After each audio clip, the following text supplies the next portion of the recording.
eng halol kasblarning biri ustachilik bilan shug'ullanishlik, ziroat qilishlik. Bana keyingisini moshiya deydi arab tilida, chorvachilik bilan shug'ullanishlik.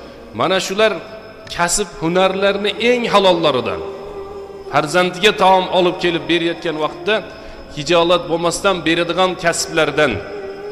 Rossiyada ishlayotgan odamlar bu yerdan ahli oilasiga to'y qilish uchun, ya'ni uy qurish uchun, umra hajga borish uchun shunga o'xshagan yaxshi niyatlar bilan Rossiyaga safar qilayotgan odamlar bo'lsa, halol kasb uchun inshaalloh payg'ambarimiz sollallohu alayhi vasallam hadisda aytibdilar, Allohning yo'lida yurgan mujohid kabidir.